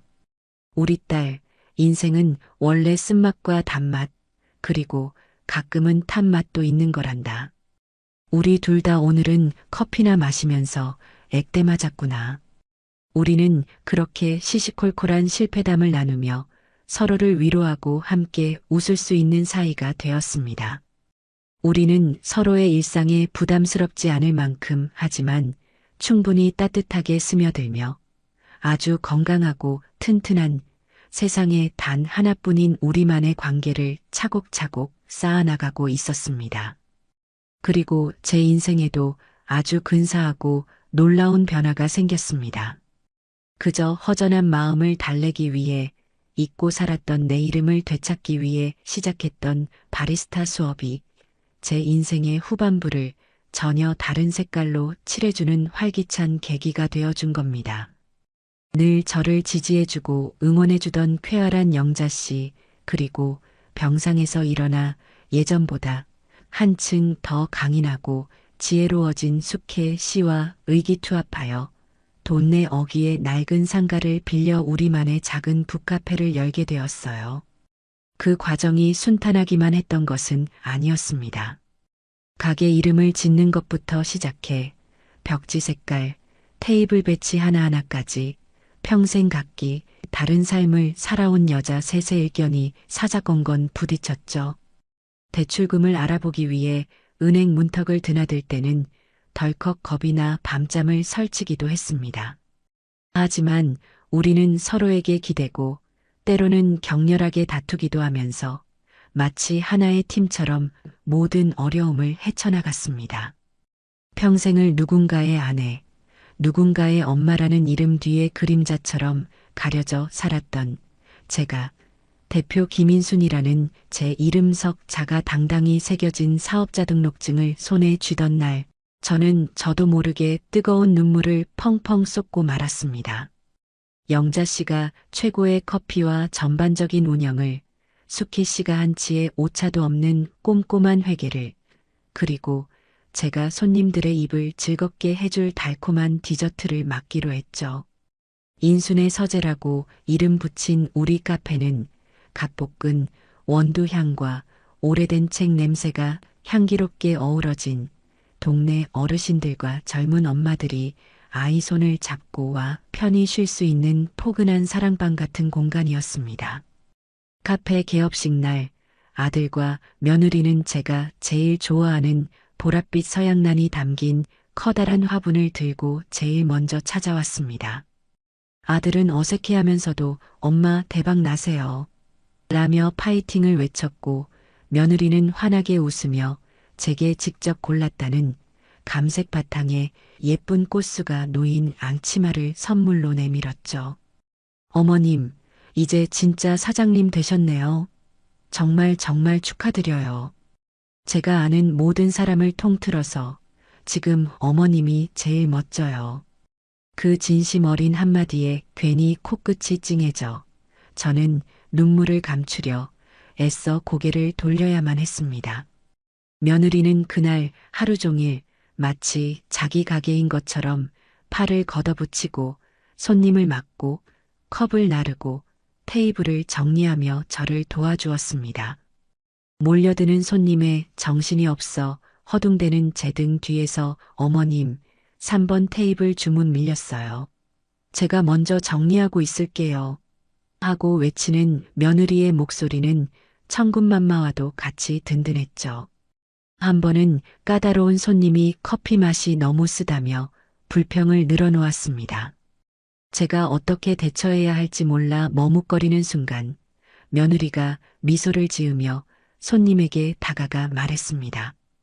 손님, 입맛이 정말 섬세하시네요. 저희 사장님이신 어머님께서 일부러 다크 초콜릿 향이 풍부한 싱글 오리진 원두를 고르셨는데 입에 안 맞으셨나 봐요. 괜찮으시다면 조금 더 부드럽고 산미가 있는 하우스 블렌드로 제가 한 잔 새로 내려드릴까요? 이건 제가 대접하는 겁니다.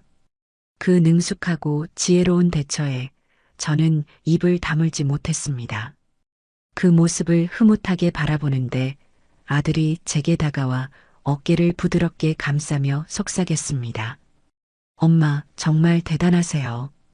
요즘 엄마를 보면 제가 더 많이 배우고 더 열심히 살아야겠다는 생각이 들어요. 제 엄마라서 정말 자랑스럽습니다. 자식에게 존경받는 부모가 된 것 같아 세상 그 어떤 칭찬보다 가슴 벅차고 행복한 순간이었습니다. 카페는 금세 입소문이 나기 시작했고 주말마다 카페에 들러 제 일을 돕고 신메뉴에 대해 함께 고민해주는 며느리는 이제 제게 둘도 없는 사업 파트너이자 든든한 지원군이 되어 주었습니다. 어느 눈부시게 화창한 가을날 우리는 아주 특별하고 의미 있는 일을 계획했습니다. 며느리의 제안이었죠. 어머님, 숙희 이모님도 완전히 건강 찾으셨고 카페도 자리를 잡았으니 우리 이 기쁜 순간을 그냥 흘려보내지 말고 제대로 기념해요. 다 같이 가족사진 찍으러 가요. 그 말에 우리 모두는 손뼉을 치며 좋아했습니다. 무엇보다 새롭게 태어난 우리의 관계를 오래도록 기념하기 위해서였습니다. 말끔하게 차려입고 사진관에 들어서는 제 마음은 무척이나 설레었어요. 먼지 쌓인 창고 속에 넣어두었던 어색한 미소와 보이지 않는 벽으로 가득했던 그 결혼사진과는 전혀 다른 진짜 우리의 모습이 담길 거라는 예감이 들었기 때문입니다. 사진사 앞에서 우리는 어깨를 맞대고 나란히 섰습니다.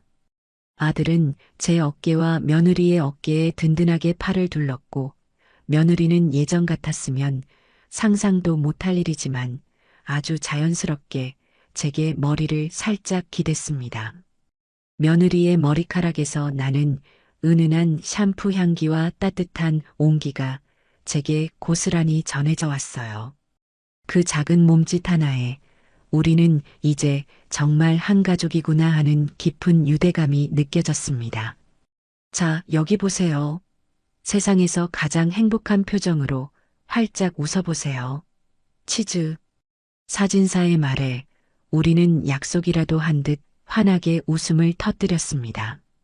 그건 억지로 쥐어짜내는 어색한 미소가 아니었어요. 우리 각자가 지나온 아픔과 갈등의 시간들, 그리고 그것을 함께 이겨낸 뒤에 찾아온 평화와 감사가 만들어낸 마음 깊은 곳에서부터 샘물처럼 퐁퐁 솟아나는 진짜 웃음이었습니다. 찰칵하는 경쾌한 셔터 소리와 함께 그 눈부신 순간에 우리는 한 장의 사진 속에 영원히 박제되었습니다. 서로의 상처를 따뜻하게 보듬고 서로의 독립적인 세계를 진심으로 존중하며 마침내 진짜 가족으로 거듭난 우리들의 빛나는 모습이었습니다. 카페 마감 시간이 지난 늦은 저녁, 저는 홀로 남아 그날 찍은 가족사진 액자를 깨끗한 융으로 정성껏 닦고 있었습니다. 카페에서 가장 잘 보이는 벽 한가운데에 걸어둔 액자 속에서 세상 가장 행복한 얼굴로 환하게 웃고 있는 우리들의 모습을 보니 지난 시간들이 한 편의 긴 영화 필름처럼 머릿속을 스쳐 지나갔습니다. 며느리의 전화번호 하나를 몰라 가슴앓이하고 남처럼 살자는 차갑고 서늘한 말에 밤잠을 설치며 상처받았던 그날들. 그때의 저는 제가 세상에서 가장 불행하고 외로운 시어머니라고, 내 인생은 이제 여기서 끝이라고 생각했죠. 하지만 지금 이 자리에서 조용히 돌이켜보니 그 모든 갈등과 아픔의 시간들이 결국 우리를 이 행복한 순간으로 이끌어준 소중하고 꼭 필요한 과정이었다는 것을 깨닫게 됩니다. 며느리의 그 모질고 아팠던 한마디가 없었다면 저는 아마 지금도 텅 빈 집에서 아들의 전화만을 하염없이 기다리며 며느리의 눈치나 보는 무기력한 늙은이로 살아가고 있었을 테니까요. 남처럼 살자는 저의 단호한 선언은 사실 며느리를 향한 통쾌한 복수가 아니었습니다. 그것은 나 자신으로 온전히 살겠다는, 이른 평생 누군가의 아내와 엄마라는 이름 뒤에 숨어 살았던 김인순이라는 한 사람이 세상에 외친 뒤늦고도 간절한 독립선언이었습니다. 내가 먼저 나 자신을 귀하게 여기고 내 삶을 향기롭게 가꾸기 시작하자 놀랍게도 며느리도 아들도 그리고 세상도 저를 존중해주기 시작했습니다. 사람들이 말하는 통쾌한 사이다의 진짜 의미는 누군가를 이기고 굴복시켜 내 발 아래 무릎 꿇리는 것이 아니라 어떤 시련과 모욕 속에서도 나 자신의 존엄성과 삶의 주도권을 잃지 않는 것이라는 걸 저는 제 온 삶을 통해 비로소 깨달았습니다. 진정한 승리는 상대를 바꾸는 것이 아니라 나 자신을 바로 세우는 데서 시작되는 것이었습니다. 저는 자리에서 일어나 저를 위한 커피를 정성껏 한 잔 내렸습니다. 늦은 밤 카페 안에는 저와 깊고 풍부한 커피 향만이 오롯이 남아 있었습니다. 새로 걸어둔 가족 사진을 바라보며 따뜻한 커피를 한 모금 마셨습니다. 고소하면서도 쌉쌀하고 그 끝에는 아주 길고 향기로운 여운이 남는 맛. 꼭 제가 파도처럼 겪어온, 그리고 앞으로 잔잔한 호수처럼 살아갈 제 인생의 맛과도 같았습니다. 제 손으로 직접 내린 향기로운 내 인생의 맛이었습니다. 지었습니다. 지었습니다. 지었습니다. 지었습니다. 지었습니다. 지었습니다. 지었습니다.